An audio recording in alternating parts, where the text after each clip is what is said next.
So junior year, I'm taking this computer graphics class, and the professor turns out the lights and plays the shorts that Pixar made in the late 80s and early 90s. And this is 1994. It was probably the first computer animation any of us had seen. And I just had this moment of like, that's what I want to do with my life. Because it was this idea of all the math and science and code I had been learning coming together to create worlds and characters and tell stories was just like, just magic to me. And everything sort of was like, I have to do that. I don't know how I'm going to do that, but I have to do that.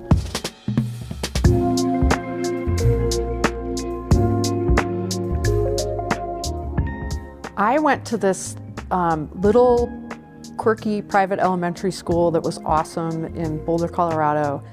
There was just sort of math and science all around me, and I loved it. There was 7 people in my 6th grade class or something, and so there was no girls don't do that kind of thing. So I think that was a real foundation for me in terms of I got good at math and science and hadn't had that undermined by this notion that girls didn't do it. The gender gap was most obvious and problematic actually when I got to college. There were less women in math classes, but there were way less women in computer science and engineering.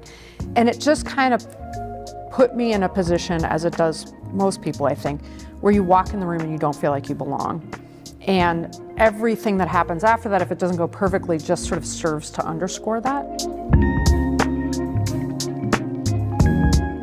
So I've worked at Pixar for 27 years. When I showed up there, Pixar had made 1 film, and I sort of dropped in on the 2nd film having no idea what I was doing.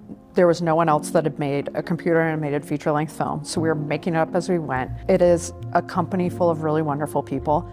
It was almost like the home for the misfits. It was like the weird art kids and the weird computer kids, but like they had found their home, you know, and they were making something really cool. It's a very unique culture and place, and I love it there dearly.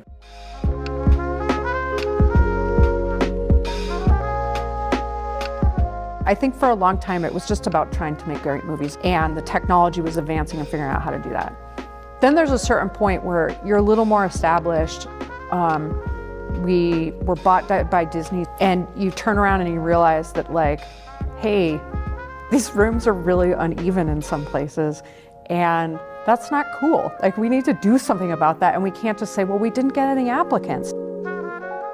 I was going out to give talks at girls' STEM camps, and I talked Pixar into hosting some Girls Who Code summer camps on campus. And like the cool thing about that was that the girls were so excited to be at Pixar. The early camp that I spoke at, that was the thing that I loved the very most was, you know, at the time I had a VHS tape that had what we call a progression. So the storyboards of a shot, and then the camera version, and then it had animated characters, and so as to the final shot.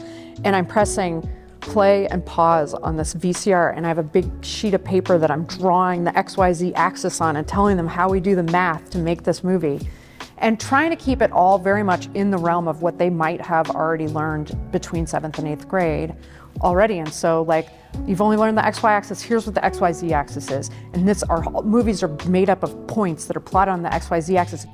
And seeing how excited they were about that and their eyes light up, it felt very similar to when I was in computer graphics class and my eyes lit up the same way and was like, that's what I have to do with my life. But here I was with these girls at this critical age where that's where girls tend to drop out of STEM or being interested in STEM. And I think when you understand that you can create with math and science, that's a huge thing for girls. My hope is that people understand the value of having a room of people who have had a variety of experiences.